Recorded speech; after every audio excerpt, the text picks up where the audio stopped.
Some of you are acting like your opportunity is a right. Opportunities aren't a right, they're a privilege.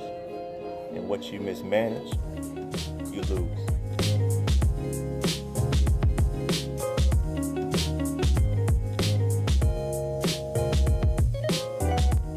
I walked away from a six-figure job and almost lost everything in the process. But that was the exact point God wanted me to get to.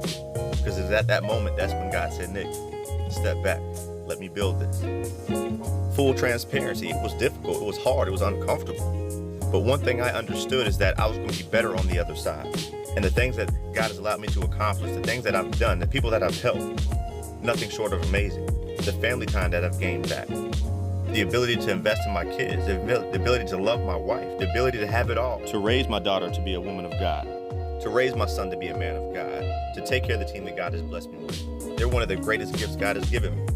It's my responsibility, it's my obligation to make sure I'm stewarding the gift He gave me. People to know that you can have a family, you can have a great team, you can have a great life, you can have it all. It doesn't mean that you won't come up against struggles and problems and strongholds, but you can work through that. It doesn't have to be your reality. It doesn't have to be the final destination, the final stage of what you're trying to do. You're waiting to catch this flight to another meeting, another event. Looking forward to it.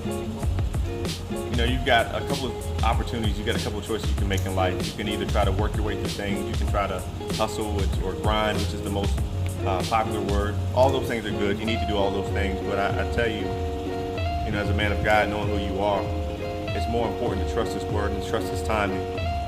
Follow the instructions in His word. You'd be surprised what happens. We finally figured out what we want to eat. That's a pretty girl right there. I want people to know that you have the responsibility to be successful. But as a follower of Christ or someone who's interested or intrigued by the walk of faith with Christ, you have to understand that it's not about religion, it's about relationship. Just like business isn't about numbers, but it's about relationships. This is something that the world has lost track of. And this is why people have a hard time being successful, because they don't understand. Business is about relationships. It's not about the numbers. So you might say, okay, Nick, okay, so it's not about the numbers, which is what business school has taught me. And again, this is coming from somebody who has an MBA, who has a marketing degree, who has a human services background, who's worked in the university setting, who gets all of that stuff. My question to you is this: what have you given? Because you can't build relationships without bringing value. Hear me clearly. I don't care how much money you make. I don't care how successful you say you are or you see that you have become. If you are not giving back, if you are not giving and helping out those in need, you've already lost. So here's the deal. You can continue to go day in and day out, hating the job that you're doing, hating the life that you're living. Or you can take the time to learn the advantages and the benefits of being a follower of Christ in business, what God actually says about it, because He's not a boring God by any means. And then your other option is to continue doing what you're doing, working the job that you're working, the same job that you hate, having a family in the same situation that you hate having your family in, and ride out to the sunset.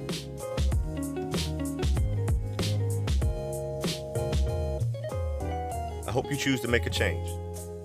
Grit to God. Let's jump in.